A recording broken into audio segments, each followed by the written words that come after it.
What is going on, everybody? Welcome back to another episode of the Snug Wrestling Podcast. It's time to talk about the Royal Rumble that went down this weekend. And boy, do we got a lot to talk about today. But first, the Snug Crew is here with us, Mr. Blood, Tommy, and Toxic. Mr. Blood, how the hell are you doing, bro? Welcome back, my guy. It's good to have you back, bro. You're alive. Yeah, for those of you who don't know, yours truly suffers from random bouts of vertigo. If you don't know what vertigo is, I've explained it. I'll explain it again. Essentially, in your brain fluid, you have crystals that are formed by calcium particles inside your fluid. They're supposed to stay in your brain fluid, but sometimes they leak out into your ear canal where they're not supposed to be. And when that happens, it causes severe vertigo. What's vertigo, Mr. Blood? Imagine the worst hangover you've ever had, times it by 100, and it doesn't end just because you woke up the next day. It lasts for days, for weeks, and it's the room spinning forever. You can't balance, you can't walk, you can't drive. Certain foods will make it worse. Gluten will make you puke. There's no medication you can take that stops it, and the meds that they give you don't actually work at all. So it's like being motion sick on the 10th scale, and it never fucking ends until you just wake up one day and it starts getting a little better. But it takes like you're nauseous for like 4 days straight. And then you stand up and you can't even take a piss on your own without your wife helping you sit down on the toilet. So it's very, what's the word? Humbling. But aside from that, I do want to say this as the opening to this show. And I want you to clip this if you can, Snug. I was so against the Royal Rumble being in Saudi Arabia, not for any political reason or anything against the Saudi, state, but because I felt like, why does Saudi get a Rumble only because WWE is trying to kiss ass to their market? And then the show we got was the best fucking Rumble crowd I think I've heard in years. This might have been the loudest they have been for the Rumble in the last 10 years. The energy was up the entire fucking night. This crowd was so vocal, so excited, so happy to fucking be there. It immediately made me go, you know what? Give them WrestleMania 43. I want to see how loud they will be for a WrestleMania fucking event. If they were this crazy for Royal Rumble, WrestleMania 43 is going to blow the walls off that arena, because what a fucking crowd. Wow. What a way to kick off this fucking show. Shout out to Kevin Abreu. Sounds Argentinian if I didn't know Argentinian people. Says, don't let that thing beat you, okay, Mr. Blood? Thank you. I appreciate you. I won't. I fight back. Tommy, how you doing, brother? How's everything over there in Illinois? Cold as fuck. That's how it is. Luckily, it's finally starting to heat up a little bit more, where it's going from a high of 7 to now high of the mid 30s, high 40s right now. So we're finally starting to not freeze our asses off. But this show in itself, I absolutely loved it, and I completely agree with him when he says that just give them WrestleMania 43. If they are this vocal for the start of the road to WrestleMania, imagine how loud they are going to be for the finish line of this road. I think you guys are right.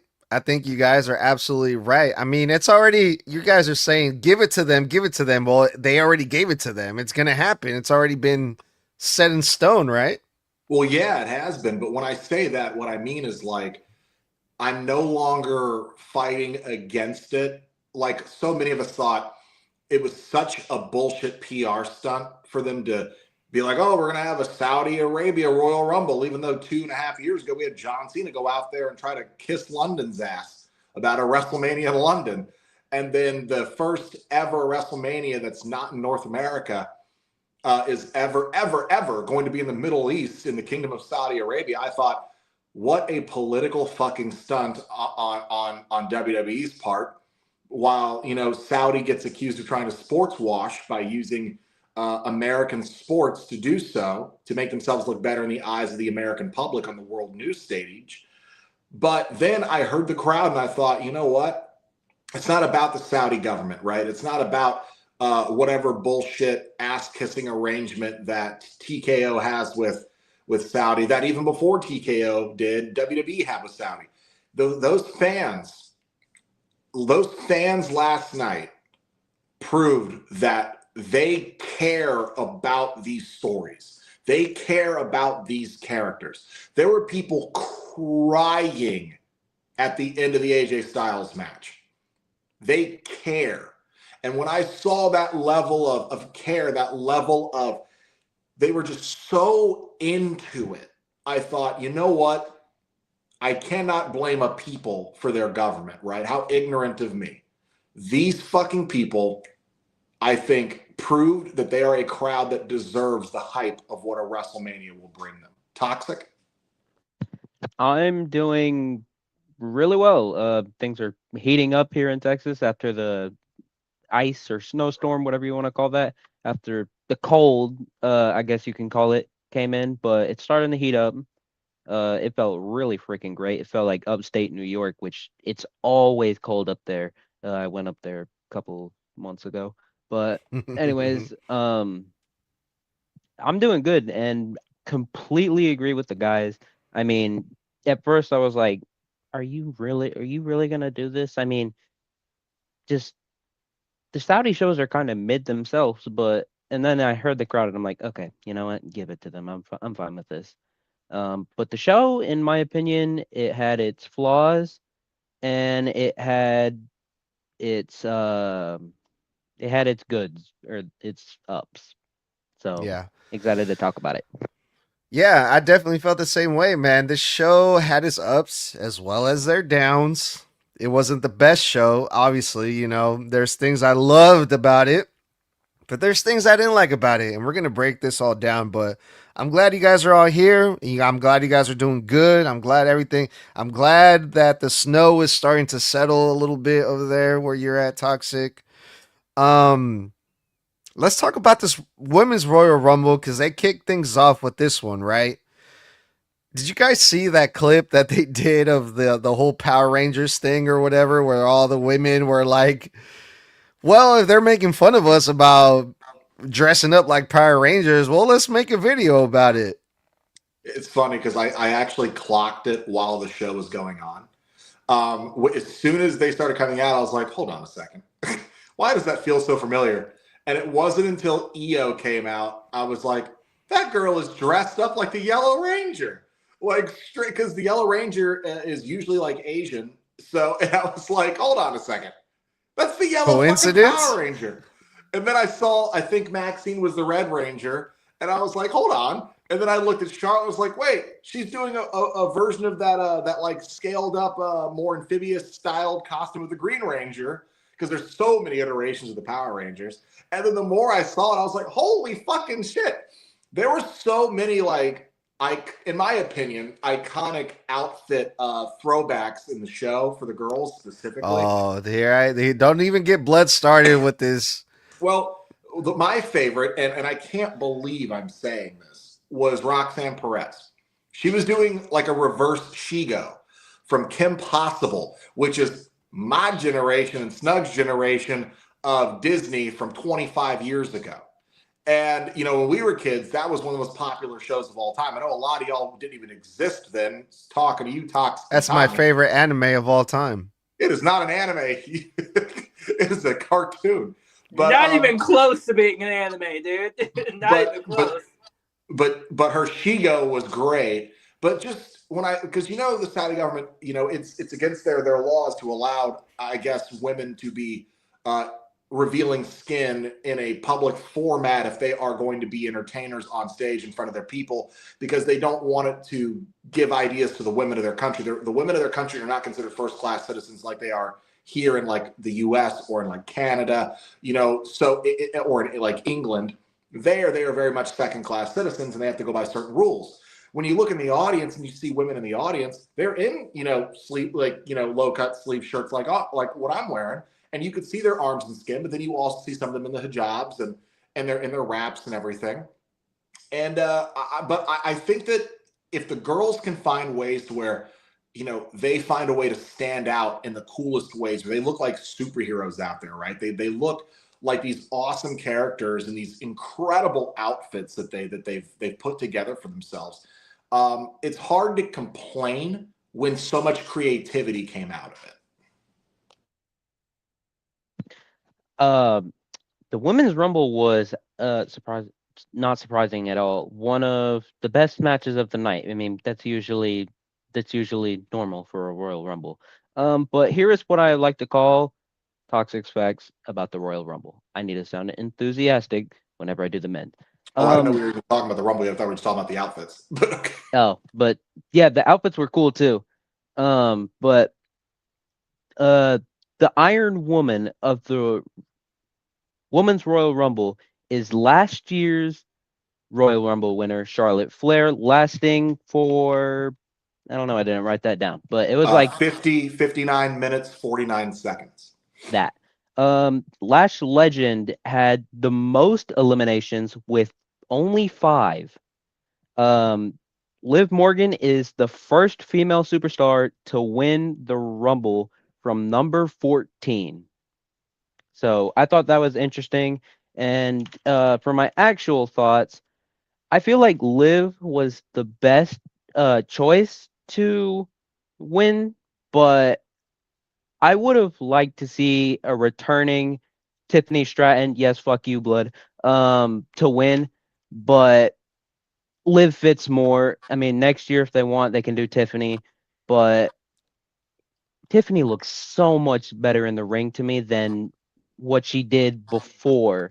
Like, I didn't see any of the other people calling spots I don't know. I don't know what it was.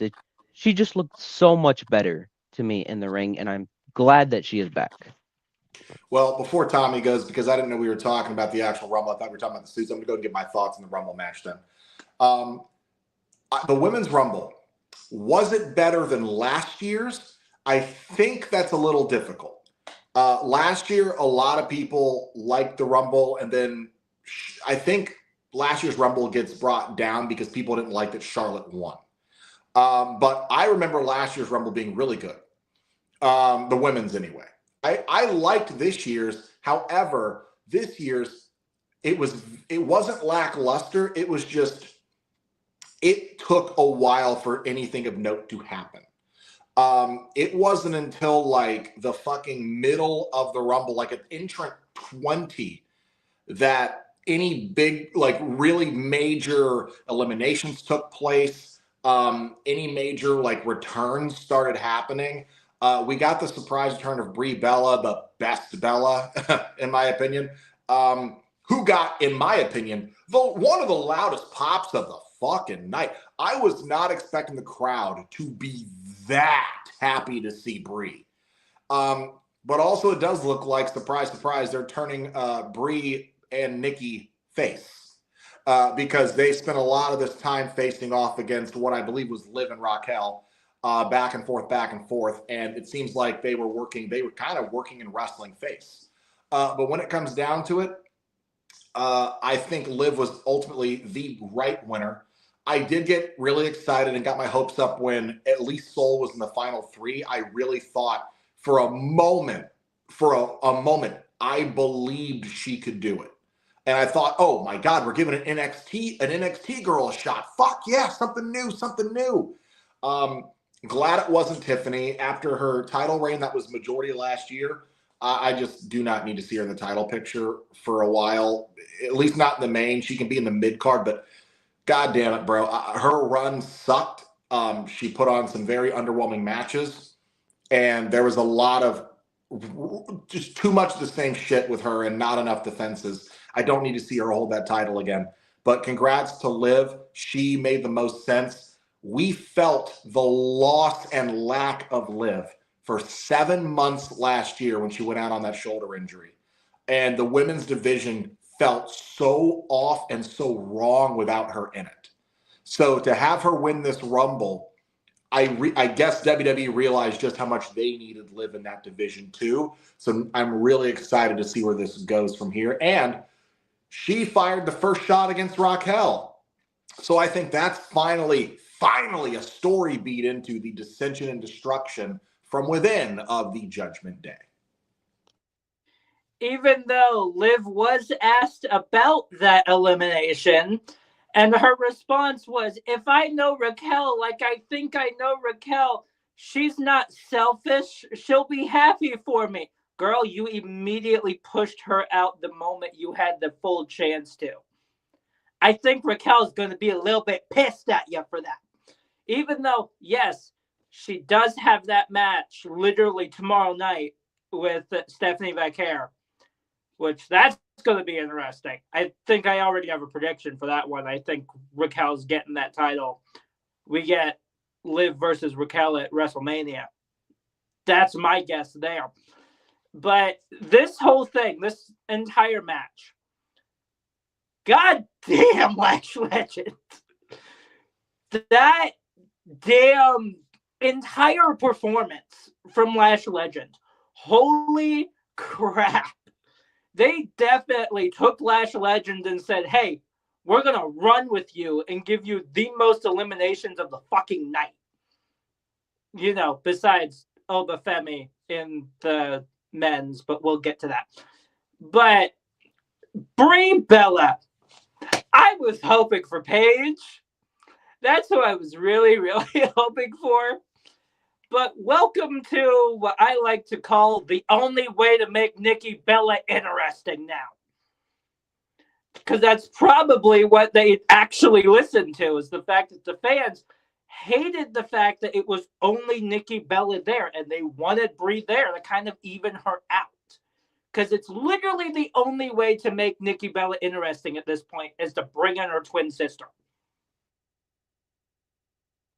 Yeah, I would say overall, this women's Royal Rumble of 2026 was interesting. I think that's the best word to describe it. I wouldn't say it was great. I wouldn't say it was good, but it served its purpose. Like, there was a lot of stories that were told in this Royal Rumble, a lot of turns, a lot of shenanigans, some entertaining ones like Liv Morgan eliminating Raquel Rodriguez. I think it was Kairi Sane who accidentally eliminated Asuka. Oh yeah. And then we had what was the other one? It was there was another one. There was a lot of things happening in this Royal Charlotte Rumble. with Alexa. Thank you. Charlotte with Alexa Bliss, right, Blood? Yes. And I would like to say, before we move on, back to how I opened this episode, the crowd was insane. And they made these women all feel like big deals, which is a great thing. Just about every woman in this match got their time to shine on more than one occasion. Chelsea Green stealing the show, just stealing the show, trying to team up with Raquel and Liv, and then when she's almost eliminated, Alba Fire saves her 3 fucking times and even stands on her back and and to stay in the Rumble. But what I wanted to say was the crowd, being as great as they were, elevated this match, because had this match taken place in the States, I think people would be much more down on this match as a whole. I think because we're so desensitized to wrestling because it's an oversaturation in this market, that we're not going to look at this and not have some kind of entitlement to how we should have booked it, who should be in it, where's AJ Lee, where's Paige, why did this person win, because we're just going to pick it apart. The Saudi fans were so starved for a spectacle because they only get us like 2-3 times a year that they took this match through their energy and brought it up like 4 notches. I genuinely believe this women's Royal Rumble was received better than it had the right to be because the crowd elevated it with their energy. And that's why it's so important to have a great crowd in a wrestling show. That's why you go back to COVID with no crowds. Wrestling was weird. It was flat. It felt off. A crowd is a massive fucking part of the show. And they really did help this match deliver past the field goal, because I definitely think without that crowd, they would have been yards behind it. Shout out to all of our people from the UK. Thank you guys for hanging out with us tonight. We got to talk about the elephant in the room before we switch gears here. The return of Brie Bella. Mr. Blood, you mentioned that they're going to go after, I believe you said Raquel and the Judgment Day, right? It feels like it, yeah, because they tried to set up stuff between Nikki and Liv right before Liv went out. Because remember, Liv was supposed to have a match against Brie at Evolution last year, and that got halted due to her injury, and the whole match card had to get changed. Nikki's match involvement got changed, and then as soon as they got the chance in this Rumble, they squared them off face to face again, almost immediately. And then it looked like the whole time Nikki and Brie were wrestling face against all the heel teams in the match. But when it came to them squaring up against, Raquel and Liv, they were being cheered. So one's got to imagine they were waiting on Brie to come back so they could turn Nikki face, because they only turned Nikki heel simply because they had nothing else for her to do. But here's the thing, though. So this is one of the things that I noticed about this women's Royal Rumble, that it was heavily focused on the women's tag team division. Now, I don't have a problem with that. The only thing that I was thinking about was the women's tag team champions are Rhea and Io Sky, which great champions, top stars in the women's division, right? But if you bring back the Bella Twins, you would think that that's the marquee name to go up against a tag team like Rhea and Io Sky at a WrestleMania. But now you have that dynamic there. Rhea and Io are major baby faces. You have to, if you put them against the Bella Twins are going to have to heal. Again, when it comes to the Bellas, so here's the thing with the Bellas. Their biggest run together was when they were when they had begun the relationships with Daniel Bryan and John Cena. That's when WWE really put a rocket on their backs. The thing with the Bellas, though, is that they did not stay together that long in their heel turns, because it was Nikki, if I remember correctly, who turned on Brie and then literally had a whole match against her with Stephanie McMahon in her corner, and was like, like Nikki told Brie she should have died in the womb. Like their biggest collaboration was when they had broken apart as a team and they feuded against each other. So if they work together, I'm fine with them working as heels. But do I think the Bellas can give a top tier performance with the little that they do wrestle and the years it's been since Brie has wrestled? Can they really give the fans an incredible match that's Mania caliber against Rhea and Io? I guess we're gonna have to wait and see how much they get Brie in the ring and how much ring rust gets shaken off. You know what I mean?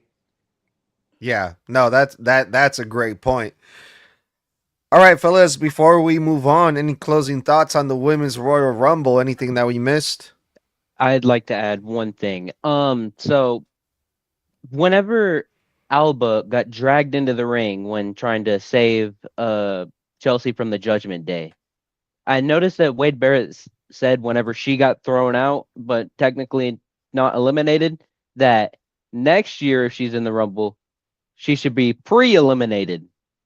So, I mean, and she got eliminated twice. So the next 2 years, I mean, just you're pre-eliminated. I'd like to see that.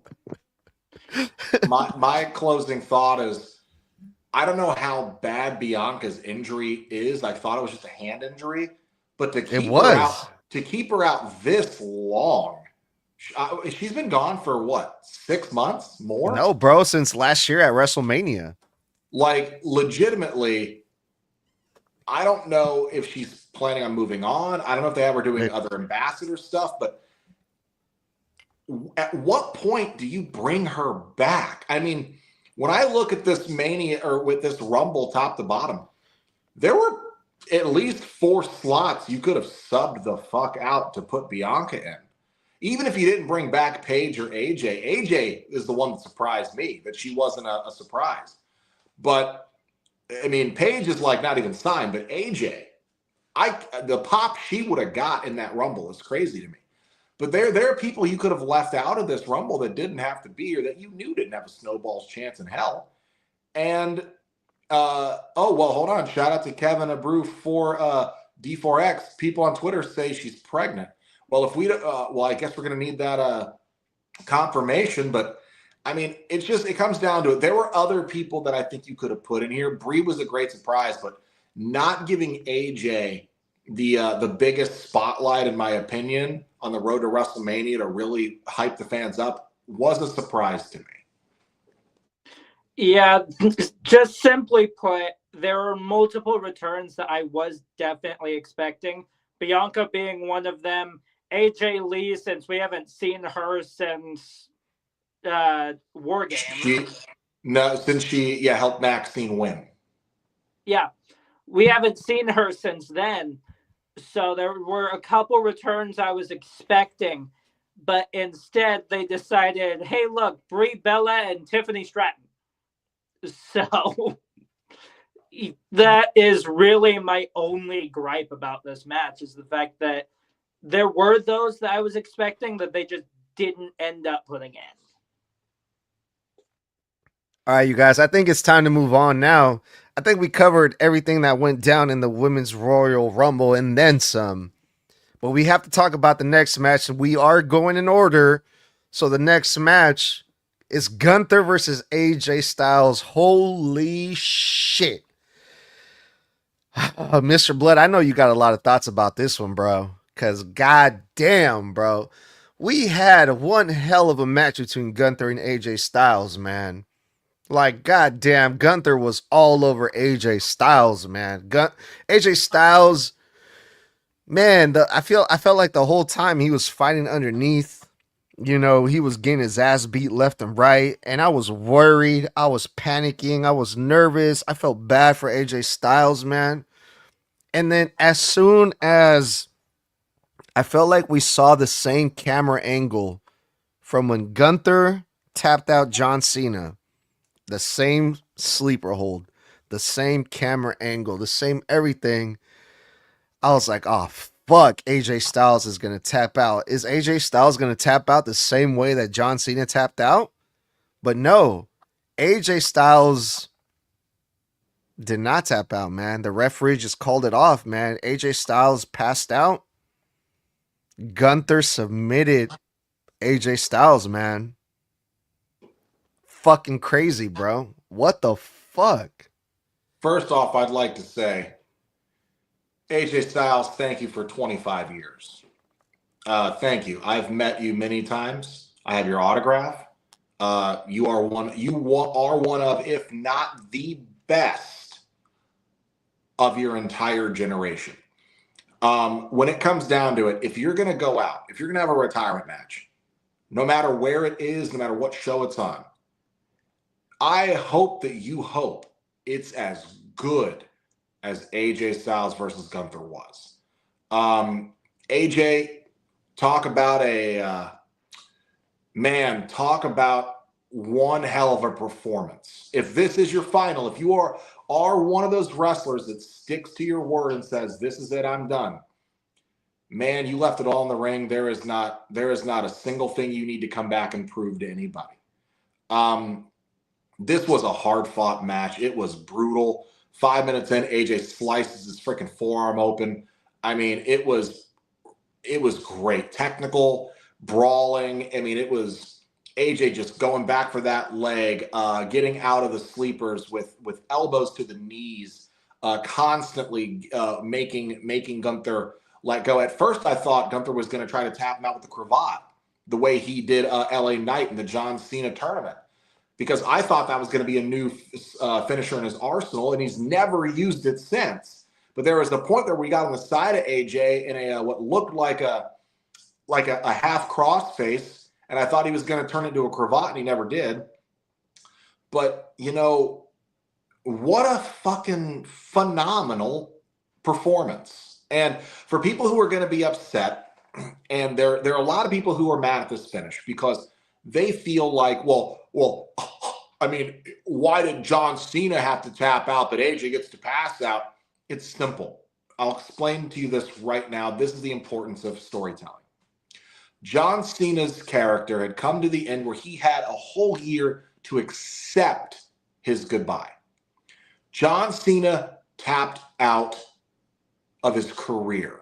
He did not give up. He did not quit. He simply was content and told everybody, hey, it's okay.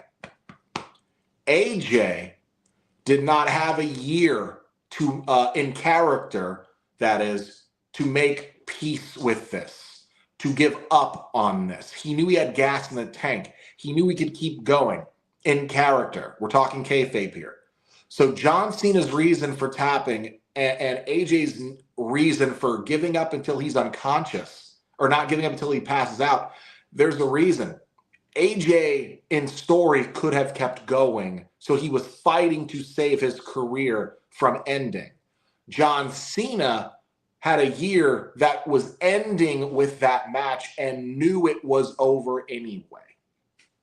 So when it comes down to it, I like that AJ passed out because he went out without giving an ounce up to Gunther, and it was great.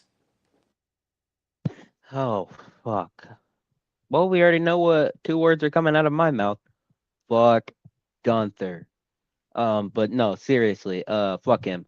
But you know, it just hits differently because yes, I haven't been around that long of like the two in the top corner. But I mean, it still hits differently because I'm human. I have the right to think what I want, but I don't know. It just hit different, and there's not really many words that I can to describe this. But this makes you wonder now that AJ is done. Who's next? Who's next to go? And I mean, this motherfucker's gonna start collecting legends like fucking Infinity Stones. But just one final thought, and it's ironic that I'm saying this because it's one of the people that he retired. Who's next? Yeah, like it's very simple here.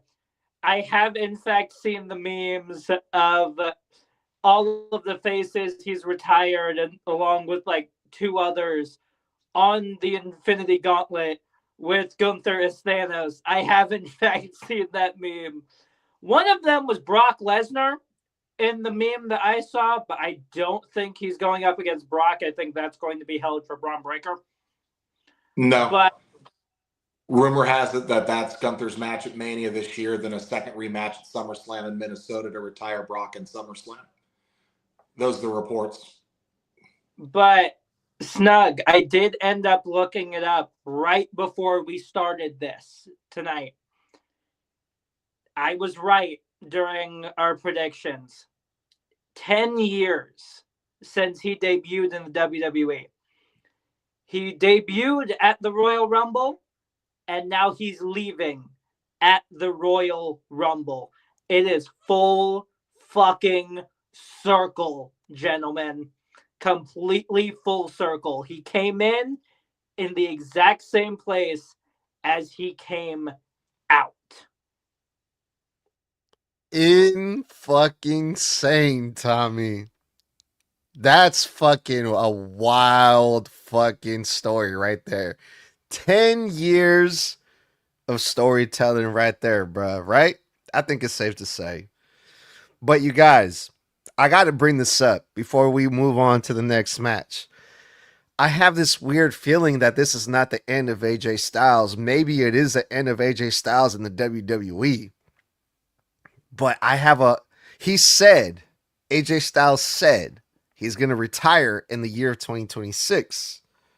But did he actually say, I'm going to retire from the WWE and be completely done?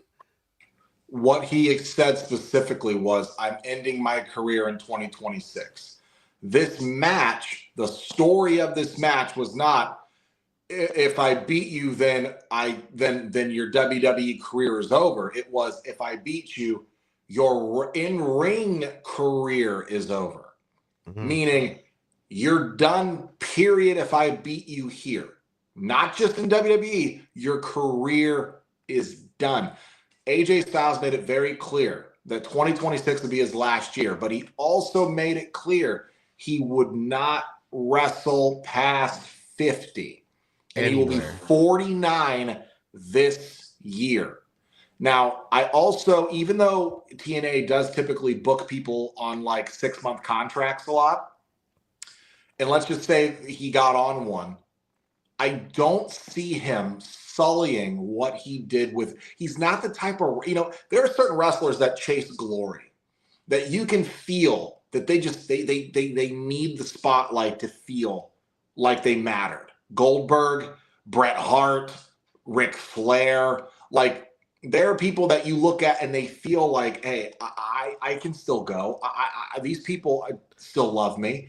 They don't want to be the bingo hall wrestler. They don't want to be at some in-town convention signing autographs with 80 people in the building. AJ is one of those guys who, with WWE, has made more than enough money to retire on. No, yeah. I don't see him sullying what he did with Gunther and the goodbye, that perfect goodbye on a perfect match, just so he can finish out the year in TNA. No, I just don't see it. I agree with you 1000%, Mr. Blood. For him to go to TNA, it makes perfect sense. It's kind of expected. But if we want to talk about game changers, not just in TNA and WWE, I'm talking about wrestling as a whole. AJ Styles, if he were to go to AEW for whatever fucking miracle, whatever fucking reason, we want to talk about game changers. AEW has hired many fucking WWE wrestlers, right? They've named them game changers time and time again. But if we want to talk about for real game changers, if AJ Styles were to go to AEW, I'm talking complete cinema, bro. Complete cinema. And for me, as a wrestling fan, I would love to see that. Are you rage baiting? No, I'm being genuine. I'm being for real. Look, here's the thing. If AJ wanted to keep going, don't you think he would have signed another contract? Don't you think WWE asked him? I'm sure someone tried to convince him. What about an extension? What if we kept you a couple more months for a closing? If AJ himself wanted to finish at Mania, I am sure with the amount of equity he has in the company, he could have been like, hey, if I sign a 3-month extension, could we end my career at Mania against anybody you want me to end it at? Let me ask you this, Mr. Blood. If AJ Styles were to go to AEW, would that not want to make you tune in even a little bit? That wouldn't just spark your curiosity just a little bit to tune in to AEW? No, because one, their booking is trash, and two, it would completely slap in the face all of Gunther's work in that story with him, all the fans who had that emotional connection and goodbye to him in the arena. And it would be a slap in the face of the fact that the very company that made him an even bigger star than he already was, and then full circled him to the end in front of a massive fucking sold out international crowd. And then you go, well, thanks for that, guys. I'm going to go kick it over here for 6 to 8 months. Like, it's just, it would feel wrong. It would feel like, well, what the fuck was it'd be like Ric Flair retiring in the perfect match with Shawn Michaels in WrestleMania in 2008. WrestleMania 24. I watched that match live. I was in the building. To see him pop up in TNA almost a year later pissed me off. Because I was there at TNA the night he debuted. And I was like, the fuck? I cried my eyes out when you went out. And now you're just here. And it's just, no. Stop ruining your retirements, guys. Stick to them so they're perfect bookends on hard-fought careers. That's what I think. I want to give a quick shout out to Kevin Abreu again because he has some really good comments. He said, WWE, you think WWE booking is perfect? Please stop. We don't think that. We don't think that at all. I don't Support think other that, wrestling sure company. better than AEW. Don't have to be one. No, we're not saying that WWE booking is perfect. We're not saying that, but Mr. Blood is explaining himself and bringing up points of why AJ Styles going to AEW does not make sense. And like and even though I don't agree, but he has some good points. Hear him out. It's fine that like, let's say, like, okay, Edge went to AEW because he wants to finish his career there, even though he's a homegrown damn near WWE superstar. So is Christian. But guess what? They did not retire and then go to AEW. They did not have a goodbye match in WWE and then fuck off to AEW. No, they let their contract go, didn't renew, and then went. AJ had a whole fucking career-ending match. That was the stipulation. A stamp and a perfect goodbye on his character of 26 years. To then have that and then go and wrestle more. Let me ask you this. Did you guys love Shawn Michaels' retirement at WrestleMania 26? Was it not the most perfect fucking final match of his career? Oh, wait, it's not, right? Because then they paid him a fuck ton of money to go to Saudi Arabia to have the Brothers of Destruction versus DX and then have one of the worst tag matches in the last 10 years. Wow, that was worth it, wasn't it? No, it wasn't. It fucked up. It ruined the end of what his retirement was. He had a perfect bookend. You know what I'm saying? Let things lie is what I'm saying. Yeah. It's Thank you for your comment. His career wasn't over. Yeah. Thank you for your comment, Kevin. Really good comment. Snug, if I could add something real quick, it's just a yes, correction please, for Toxic. Blood. Go ahead. Edge did have a retirement match. That was against Sheamus on SmackDown in 2023. He said, "Hey, this is my last match in WWE," which he did say in WWE. So I don't know why I'm adding this, but I mean, he did say that this is my retirement match, and yeah.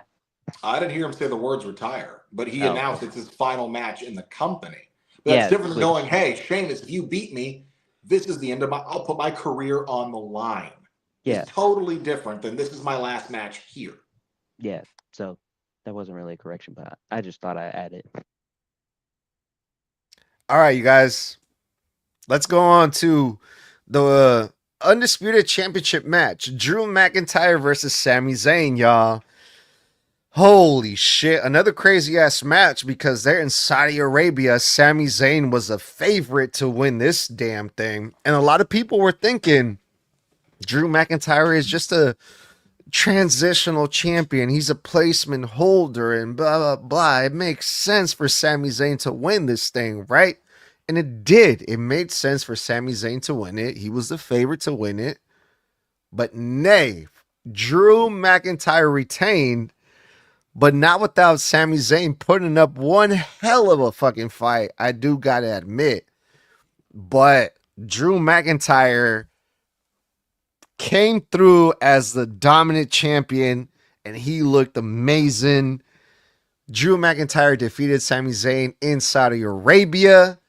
The Drew McIntyre title reign continues, fellas. How did you guys feel about this one? This was the only low point on the card for me. And it's not for the reasons you think. I think 100% Drew needed to retain. I do not want Drew to be a transitional champion. He's put in too much fucking work over the last 2 years into his heel character to finally get the title and then get dicked out of it in 23 days. It would have been fucking stupid. I love Sami Zayn. Oh my God. I loves me that crazy Canadian Saudi. I really do. But when it comes down to it, I said this before, I will say it again, it's a hill I will die on. If you want to put the title on Sami for the biggest possible crowd, for the biggest possible moment, for what will feel like to fans, the most earned moment of his career, you have him do the big one at WrestleMania 43, which is also in Saudi Arabia. Because even though fans do not buy into Sami being an underdog anymore, we just don't. I'm sorry. The guy main evented WrestleMania with Kevin Owens, for Christ's sake, won the tag titles. He beat Gunther. He ended Gunther's 660-day fucking reign, for corn's sakes. So that tells me if he can beat Gunther, he can beat John Cena. If he can beat Gunther, that tells me he is world champion material, because Gunther's a two-time world champion. So with that regard, it's hard for me to think, oh, this guy's an underdog. The guy has beaten former world champions before they were even world champions, and he had their number. So my thing with this match is that Drew was the right guy. What I did not like, what was the low point for me, was how much Sami had to sell and give to Drew. This was not an even match. This was not a fucking, fighting from underneath and holding my own. Sami got his fucking ass kicked. And dude, I did not like that they had Sami look like such a weakling compared to Drew. I want you to remember what I just said. Sami beat Gunther definitively and clean 2 years ago to end that IC title reign. The year before that, Gunther beat Drew and Sheamus at the same time in a triple threat match for that IC title. He power bombed Sheamus on top of fucking Drew to end that match. So again, if Sami can beat Gunther clean, why can't he beat Drew with less effort? Why can't he hold his own against Drew with less effort? That's what I'm talking about. That was my only gripe. Like, WWE, you got to keep it consistent. Sami should not be getting his ass kicked. I know that, oh, hey, I did the plancha, and when I landed, I wrenched my back. But that's such a cop-out to make sure he can get his ass beat, and then you think it's protecting him. It didn't look like it was protecting him. It made him look weak. Because I've seen Sami get dog walked worse than this shit and still win. He got a worse beating at the hands of the Usos at Mania with Kevin in like a 30-minute tag match and still won. So it's just like, I get it. Drew's the right call, but you shouldn't make Sami look that fucking weak. The guy was just your United States champion. Yeah, I agree. This was the only match that I didn't like on the card, and it wasn't even the match itself. It was the reasoning. And like, Gunther can beat Drew, and Sami can beat Gunther. So why can't Sami beat McIntyre? That just doesn't make sense. And this one thing I'm gonna add is it's only 4 letters, not one word. It should have been Randy. It should have been Randy that won the Fatal 4-Way. They only did that because they were in Canada, and I mean, if it wasn't for that, then they probably would have had someone else go over. But I just didn't like the match. It was just boring, and you obviously knew that they weren't gonna have Sami do it. So I mean, if you want to have them run it back at Chamber and still not have him do it, that's fine with me. And then just wait until fucking next year's WrestleMania to like finally give it to him. I'm fine with that. So yeah, this match kind of sucked. Well, that's the entire reason why he didn't win, boys. It's because of the fact that I even said it during the predictions. If it wasn't going to happen at Rumble, it's absolutely happening at WrestleMania next year, which is also in Saudi Arabia. So that is going to be a massive pop next year when Sami Zayn finally does it. Because he definitely was not doing it at the Rumble, unfortunately, as much as we all wanted him to. It just wasn't going to happen. But I will absolutely give my flowers to Sami Zayn because he still gave Drew McIntyre one hell of a fight to go through. And there was something that CM Punk said during the pre-show that I completely agree with. If Drew McIntyre has to bite off his own damn hand to retain that title, that is exactly what he's going to do. So the biggest question is who will dethrone good old Drew McIntyre? My thing here, too, before we move on, my quick thought. If we do hold Sammy off until next year, let's say that is a thing that they're going to do. And if we know WWE like we know WWE, business-wise, it makes the most sense to put it on him in Saudi. The problem is, what do you do before it? And what do you do after it?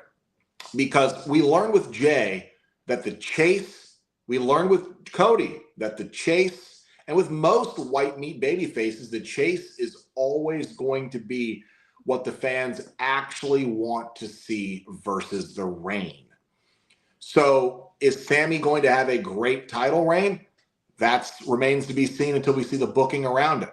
My question is, now that he's lost here again and spent all this time fighting to get to this position again since the last time he did with Roman, which was fucking 3 years ago, what the fuck do you do with him for the next year? You know what I mean? Because they were already taking him off TV toward the end of the last year for several weeks at a time, just so they could have a holding pattern until they needed to insert him again. What do you do with the next year? More filler feuds, him and Trick Williams running around? Is he going to go back to the United States division? Like, I mean, do you move him back over to Raw? Do we finally get a fucking draft this year and maybe he goes to the IC title again? But that's my point. He's always going to be relegated to the upper mid card whenever they don't know where to put him in the main title picture. And to me, that's getting real old and real repetitive. And I don't know if I want to see that for a whole nother year.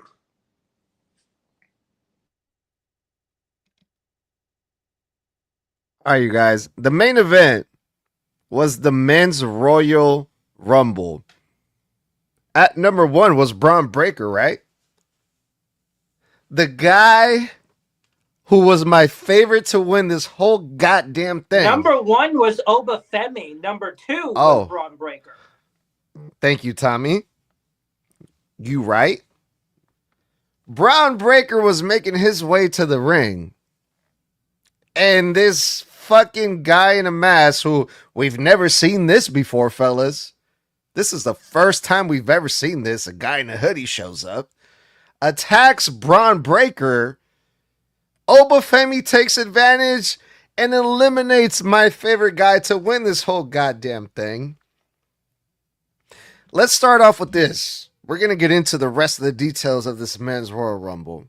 I think it was Seth Rollins, but there's a lot of rumors, a lot of guesses of who this could be. Who do you guys think this is? What the hell is going on? Austin Theory. It was Austin Theory. I've said this a million times. He's a sleeper agent for Cell. Let's look at the clues, guys. During COVID, there's only one guy still in the company out of all of Seth's disciples when Seth was still the Monday Night Messiah. His disciples were Buddy Murphy, now Buddy Matthews, Akam Razor of the Authors of Pain, and Austin fucking Theory before Austin Theory went back down to NXT to form The Way. One, that was Austin Theory's build, because we saw that build before when he unmasked. Two, Seth is apparently still recovering because he's in the middle of PT. He made it clear in the fall that he would be getting his PT and recovery from surgery after the new year. That shit don't take a month. The man had surgery. Okay? So I doubt he was hopping over barricades and fucking, running up the steps and, God, because all it takes when you're injured is you slip on sweat on the floor and you land on that arm. And that's it. They're not risking that for him. Also, you could argue Seth is bigger than the person that was in that outfit. We've seen Seth, do this before where he's covered up. He did it with the Shield, and he looked huge. When it comes down to it, this has got to be Austin Theory, because to me, even though he came back, why would a guy who had his own moveset, his own finishing maneuvers, randomly start returning last year and using someone else's moves that he hasn't had anything to do with, by the way, since the last time Seth was the Intercontinental Champion? So when it comes down to it, I think it's got to be Austin, because Austin is the only other person using those exact same maneuvers on TV right now. And there must be a reason behind him actually using Seth's moves. So it has to be Austin Theory. In my opinion, and I'll die on that hill, Austin Theory's build, Austin Theory's, the way that Austin Theory just moves when he wrestles, it felt like his movements. And it just makes the most sense. Seth is currently on PT, guys. He said he was doing PT right after New Year's. He just had surgery. They're not going to risk him getting in there, getting physical, slipping, and landing on that fucking arm. That's all it'll take. And guess what? He's out another 6 months. It's got to be Austin. Not that I don't disagree with you, Blood, because it's entirely possible that it is Austin, and I truly hope that Austin is a sleeper for Seth. But, I mean, remember what he did at SummerSlam? He had the crutches on, and he dropped them and cashed in on Punk. I mean, he could just be doing this all over again just to get back at Braun.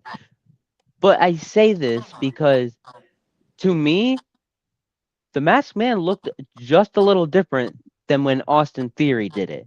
To me, at least, it did look different. But, I mean, if you're going to do this, at least have the man unmask.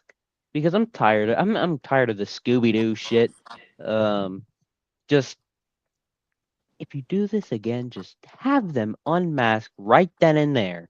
Exactly what El Grande Americano should have done whenever we first saw him. I would also like to add really quick, Tommy, sorry, that at the end of the day, the final clue that tells me it's Austin acting on behalf of Seth. Austin has been way too agreeable with the vision. He's willing to do whatever they say. He's willing to go along with whatever plan to make them happy. He's willing to lose on the whole plan, remember, was that he was willing to set aside his own aspirations for the Rumble just so Braun could win. They all were. But lo and behold, the moment Braun's gone, they all try their damnedest to win it, don't they? But at the end of the day, when you really think about it, the final clue is this. When the Masked Man originally appeared at War Games, the first person and only person he went after was CM Punk. The one person Seth has the biggest problem with more than even Braun Breaker. He went straight for Punk. That's why I think it's Austin as a conduit for Seth. Attacking Punk first and only was the one thing, because he swore, as long as I'm breathing, you will never be champion. But now there was no one to stand in his way when he got injured. I think it's got to be Austin. Yeah, I'm also going with Austin Theory because of literally everything that Blood just said and more. But I have heard the dumbest theory on who the hell this could be. For some bizarre reason, there are actually people out there saying that the masked man is Jake fucking Paul. And I can tell you right now, that is not him. He is currently dealing with a damn plate that's holding his damn jaw together right now from being knocked the hell out. That is not Jake Paul. It's just not him.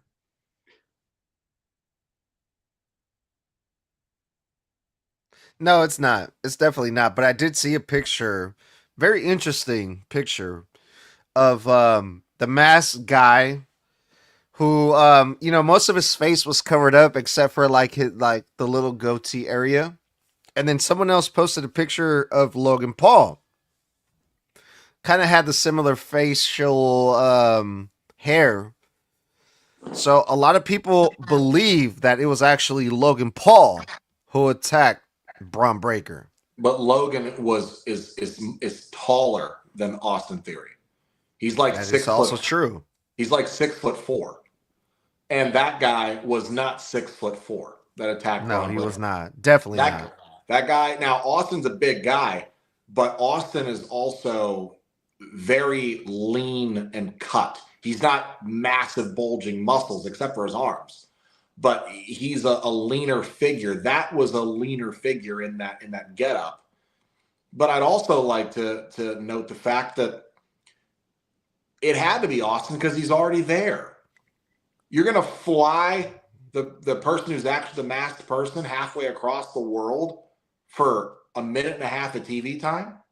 I know they did it for the Rumble, but shit, those people were actually in the match.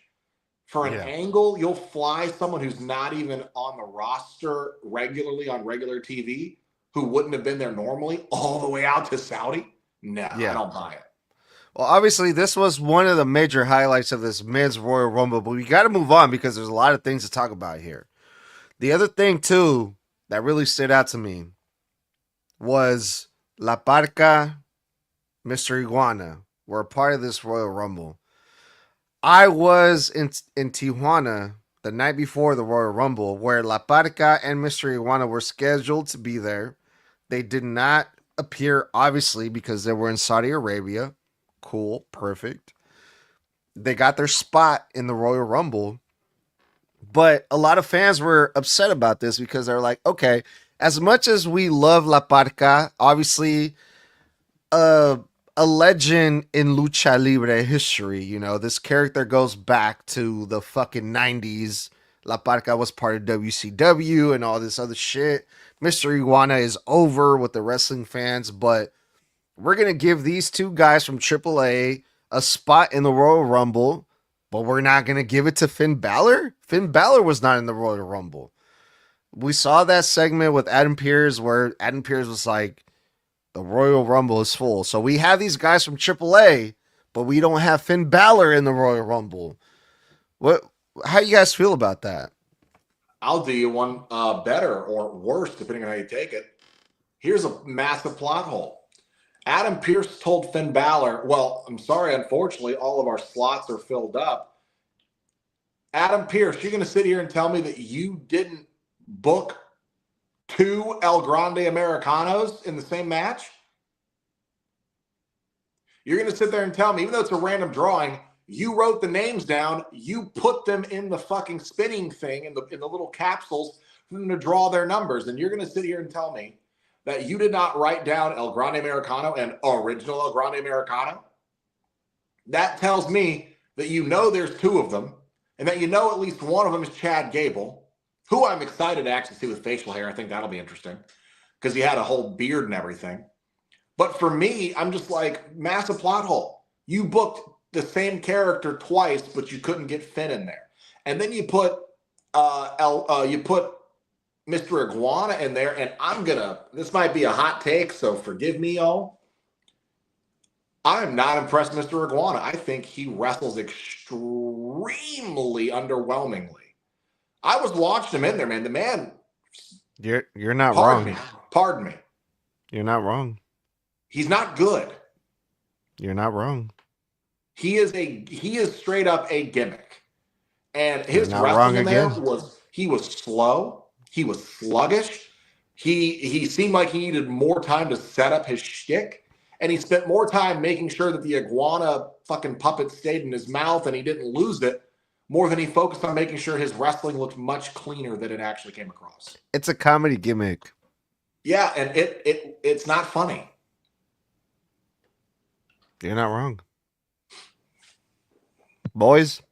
Not that I didn't enjoy their spots, because I did enjoy La Parca and Mr. Iguana entering the Rumble, but two names from TNA I wanted to see in this Royal Rumble, and those two names are Jeff Hardy and Leon Slater. I wanted to see them so bad in this Rumble, especially because Javon was in there, and just those spots would be so freaking cool.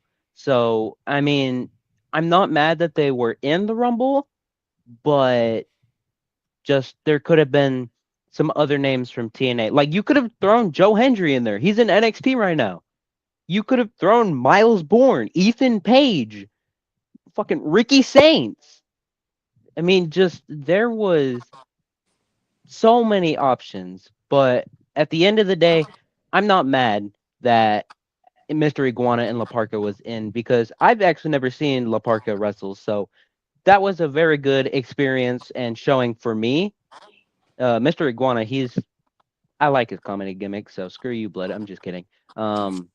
But I'm happy that they were in there.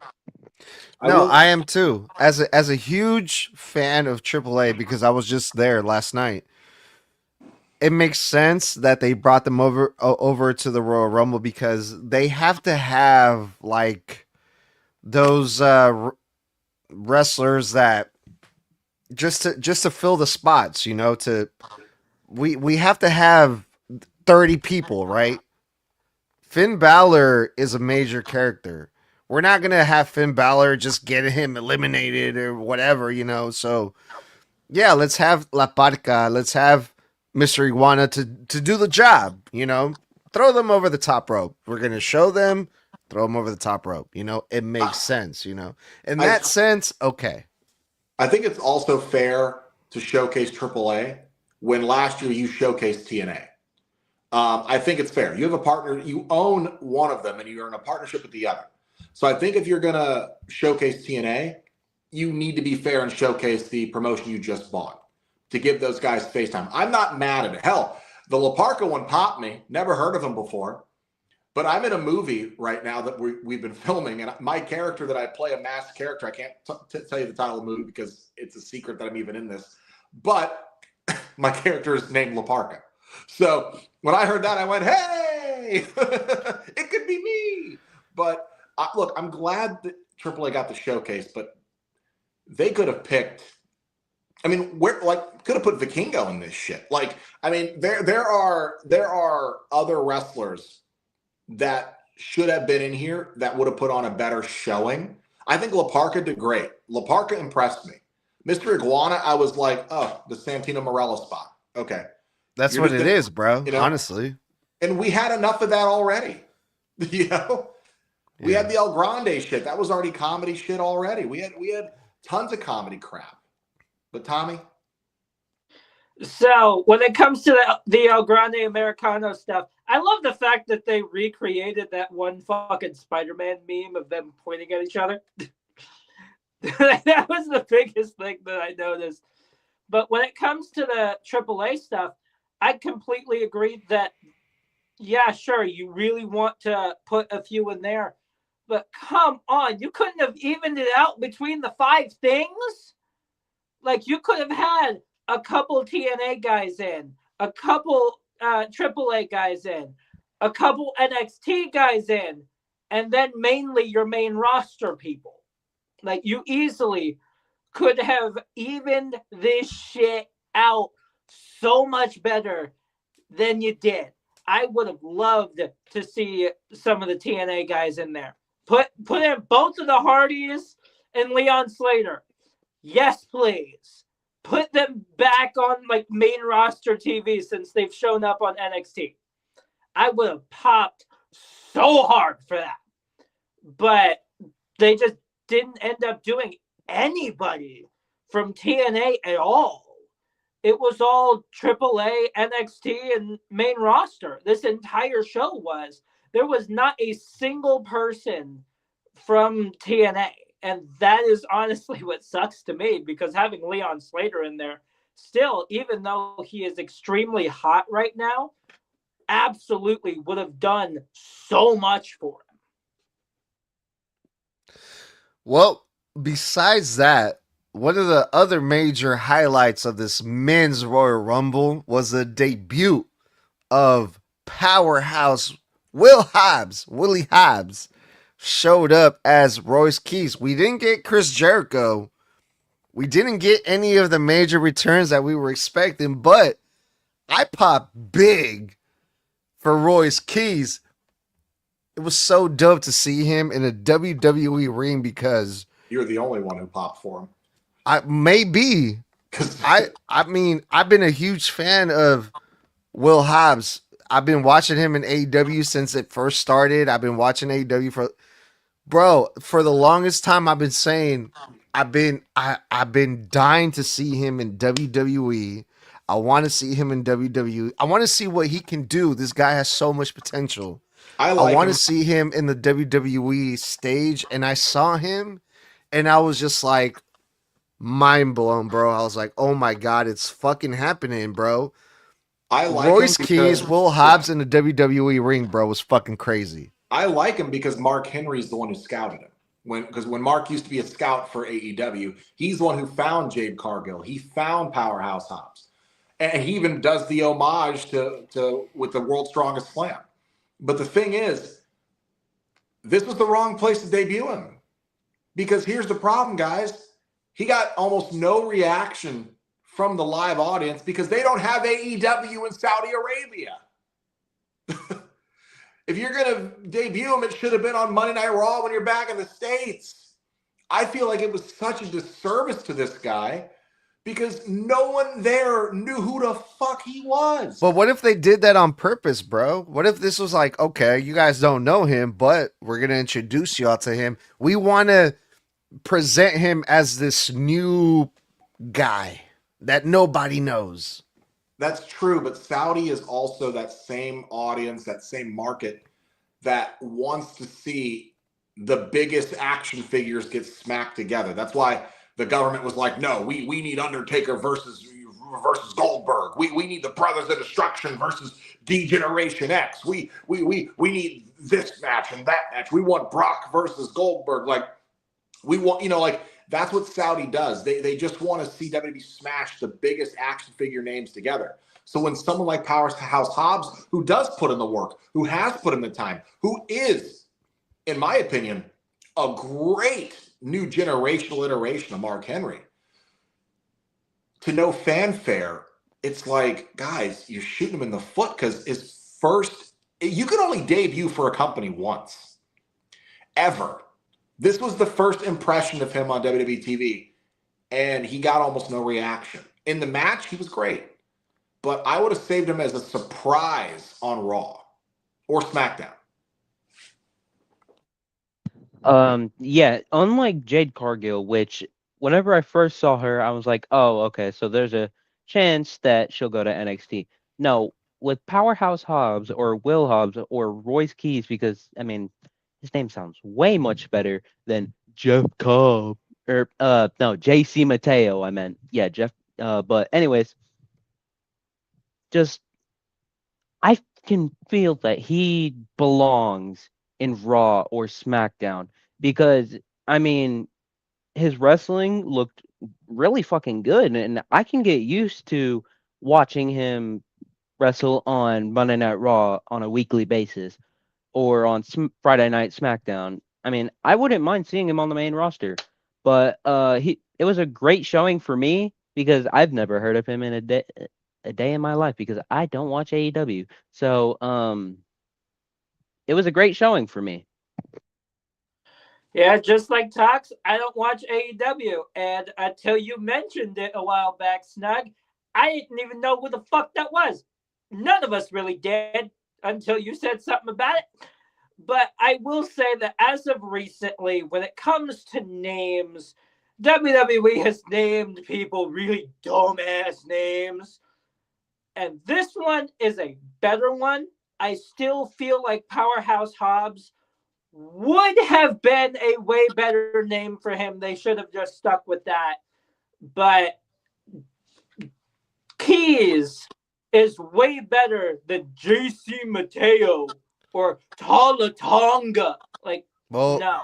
before you say anything, Blood, they did introduce him as formerly known as Powerhouse Hobbs, which I thought was really I interesting. saw it, and it was But on his also, Titantron. the name Royce, I believe, came from his son.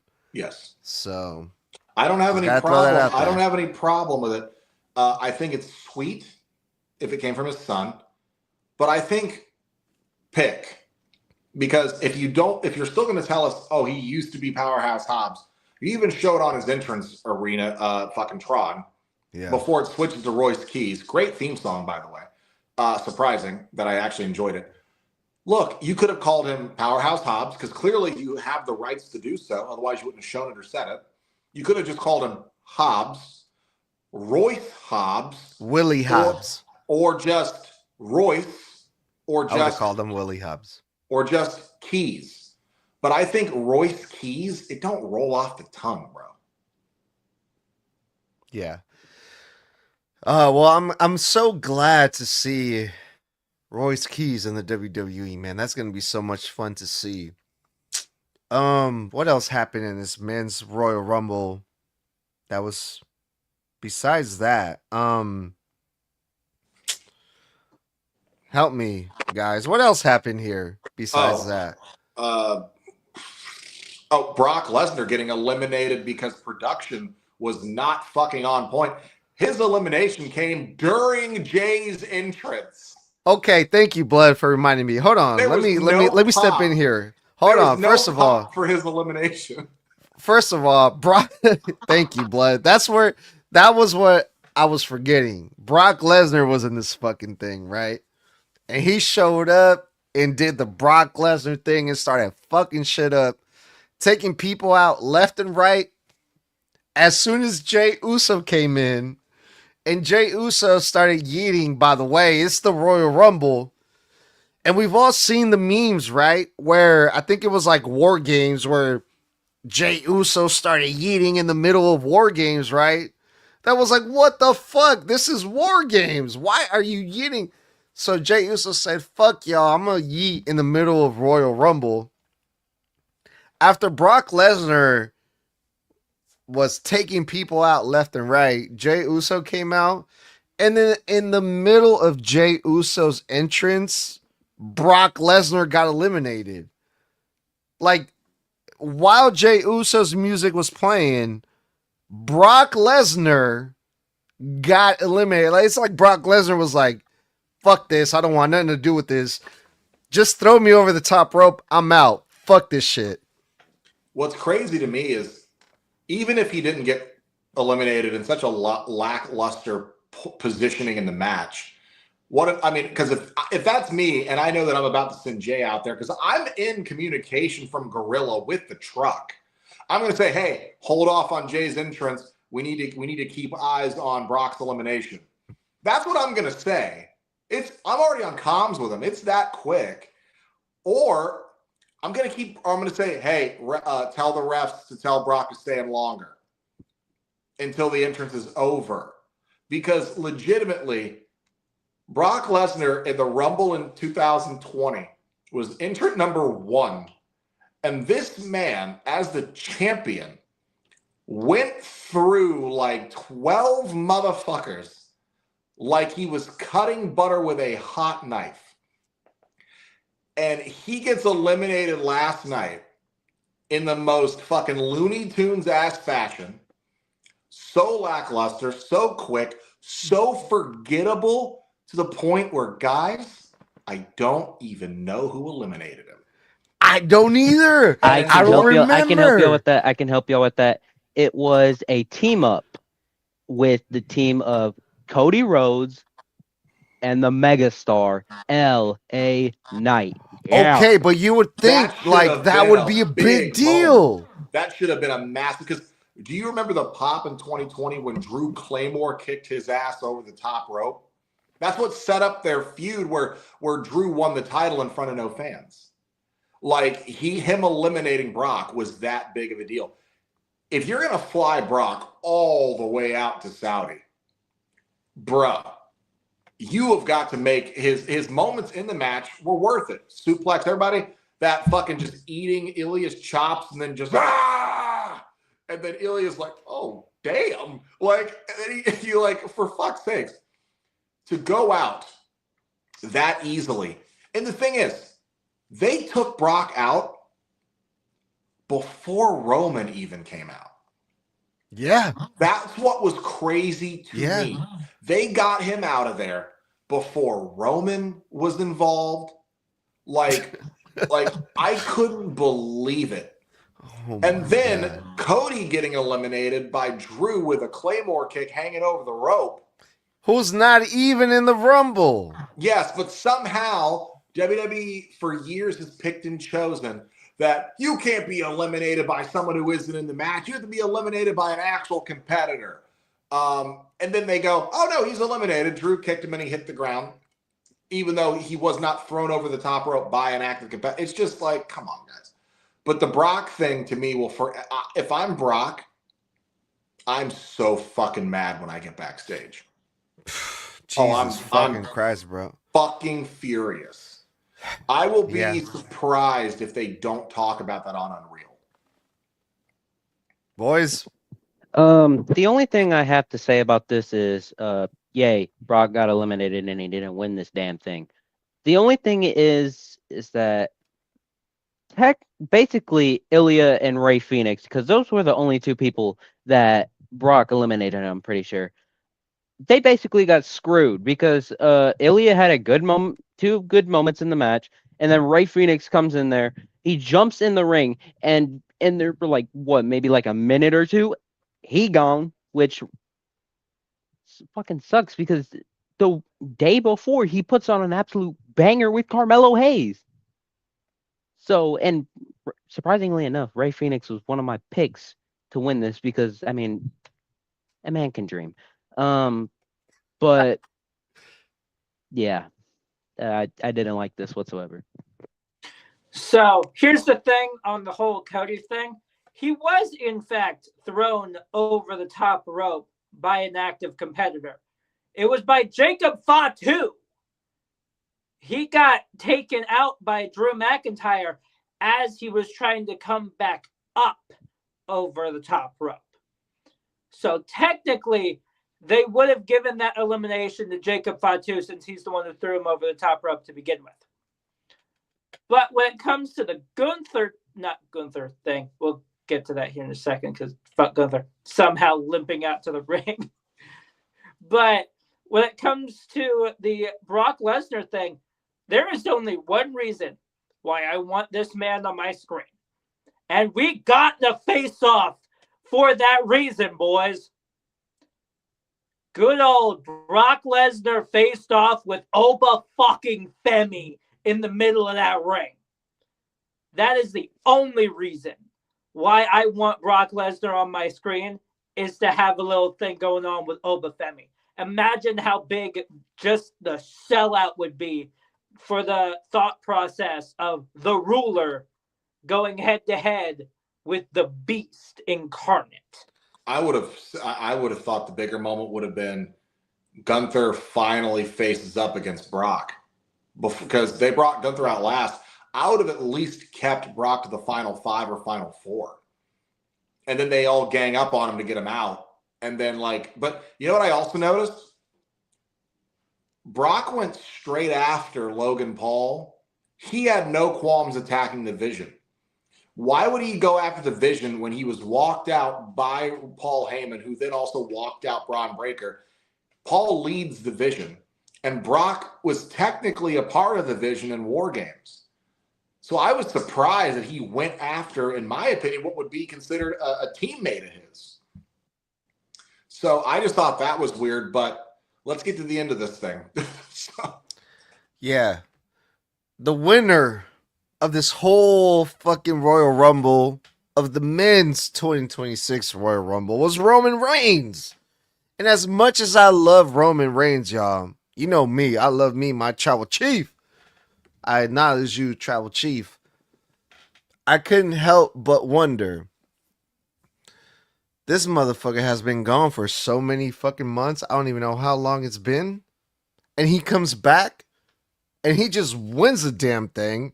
And now I understand that we have to have Roman Reigns in WrestleMania. I get that. But you don't have to win the Royal Rumble, Roman Reigns, to be in WrestleMania. You can literally show up and you're in WrestleMania. You're the main event of WrestleMania. You don't have to win the Royal Rumble, bro. You can give that to somebody else who's been there every week, all the months, everything. You haven't not been here, bro. I love you, Roman, but like, do you really have to win this damn thing? I what would you guys think? Here's the thing: you're not wrong. Roman is one of those stars that has gotten so he's so elevated past a point in what most people would hope to be their careers. He no longer needs the title. He's not a star that needs the title to be a big deal. He doesn't. If anything, a championship needs him. And that's the level he's at. He's at the level of like a Rock, an Austin, a Cena, a Hogan. For his generation, he is at that level where you don't ever need to put a title on him again.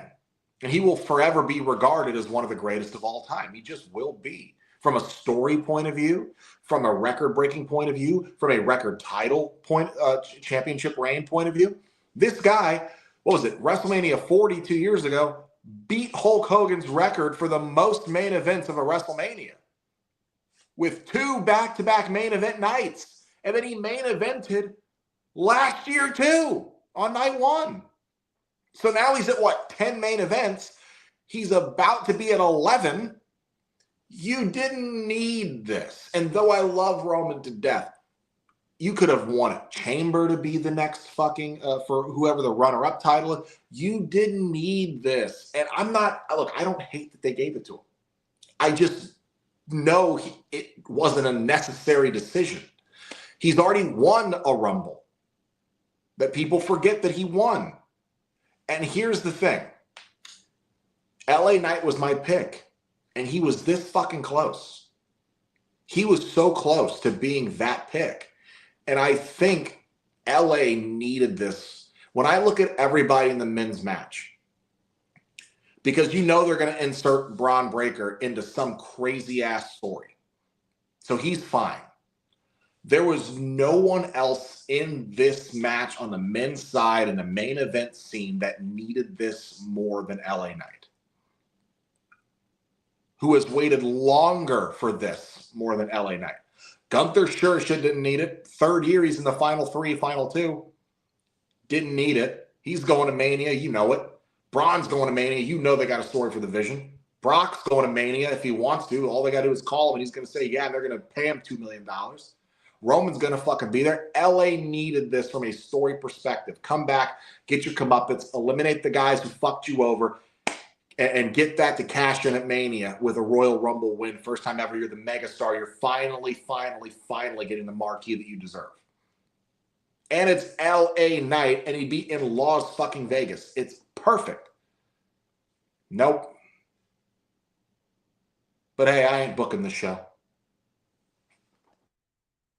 All right, before we get into my thoughts, we will get into Toxic's Royal Rumble highlights and facts. The Iron Man of this match, surprisingly enough, is Javon Evans, lasting 40 minutes and 58 seconds, almost at that hour mark, but not there entirely. Also, a surprising fact that the winner, Roman Reigns, and number 1, Obafemi, tied with the most eliminations in this match with 5. Roman Reigns trails on Kane's record of most eliminations in a Royal Rumble match. Kane is at 45. After the Rumble this Saturday, Roman is at 41. So I find that um, interesting. I'm not mad that Roman won, but I just it feels like that Triple H went to someone that's like part of Riyadh season or something like that, someone that's in charge, and like, hey, who would you want us to have win the Rumble, and we will book it from there. And that's just what it feels like to me. But I mean, there could have been so many other good options. I have a few written down. Randy freaking Orton. Hate me if you want. Jey Uso. LA Knight. Surprisingly, I would have wanted to see Javon Evans win the damn thing. Damian fucking Priest. Surprisingly enough, Matt Cardona. And number one, this would be fucking crazy if Obafemi won this shit. First, like official debut being brought up, winning the fucking Royal Rumble and main eventing WrestleMania. That would be insane. But this match was fucking insane. I'm happy that Roman threw Gunther out. Fuck Gunther. And just yeah. This Rumble didn't, in my opinion, did not beat last year's, but it's close. They're like neck and neck on my list of like you get the point. But I enjoyed this and I'm happy for Roman, and this makes me wonder, who does he face? CM Punk or Drew McIntyre? We will find out. I have a feeling like he's going after the world title because holy crap, good old CM Punk versus Roman Reigns for the world title sounds pretty good now, doesn't it? But when it comes to Roman, the last time he won the Royal Rumble was either, I'm going back and forth for some bizarre reason. 2015. Okay, that was one of the options. I was going back and forth between 2013 and 2015 for some bizarre reason. But when he won back in 2015, man got booed out of the damn building. Because he wasn't Daniel Bryan. And now he's the biggest damn pop of the night. Was him winning this Royal Rumble. So I'm hoping he goes after that world title, and I'm hoping CM Punk is still champion by the time Mania comes around. I got a bigger prediction for you guys now that Roman's won. And Braun got screwed. I smell a triple threat match. Oh my WrestleMania. God. Please. Roman Reigns versus CM Punk versus Braun Breaker for the World Heavyweight Championship. And here's where it gets perfect. Now that you say that, I can see it. Here's where it gets perfect. Seth Rollins returns as Braun Breaker is about to win and stomps his lights out. Let this man cook. Damn. Here's the thing. Seth has a problem with every single one of those men in this fantasy booking. But the one guy who is the reason he doesn't have his title anymore is Braun Breaker.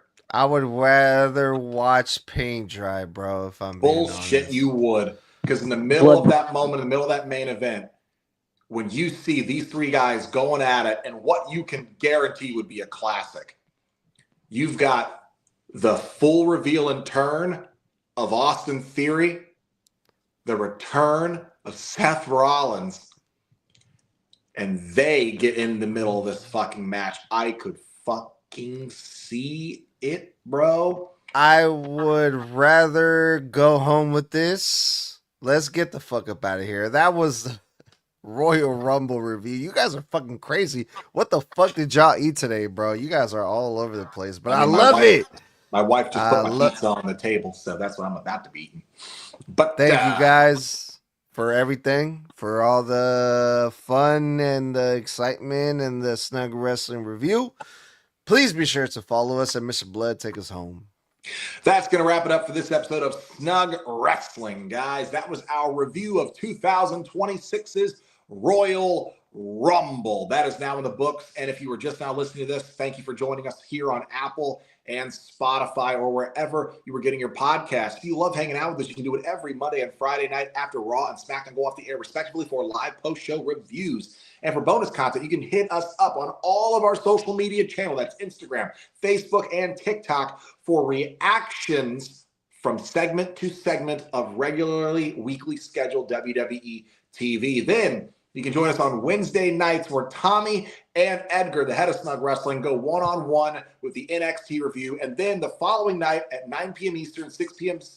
Pacific, and 8 o'clock Central on TikTok Live for myself, Mr. Blood, and again, Edgar, the host and head of Snug Wrestling, go one-on-one for our random or relevant weekly wrestling topics where we do an hour on TikTok Live and also answer your fan questions live as well. Then you can always support the channel and the podcast by heading on over to our tpublic.com/Snug Wrestling, where you can pick up your Snug Wrestling merch so you can support the channel. We have over 100 designs created by us that are on apparel, t-shirts, shorts, hoodies, jackets, your sister's ass, fanny packs, magnets, fucking pens, all that good shit and more at tpublic.com/Snug Wrestling. So guys, thank you so much. We will see you tomorrow night for the Monday Night Raw review at 9 p.m. Eastern, 6 p.m. Pacific, 8 o'clock Central, right after the show goes off the air on YouTube Live, Twitter or X, whatever you want to call it, and Facebook Live.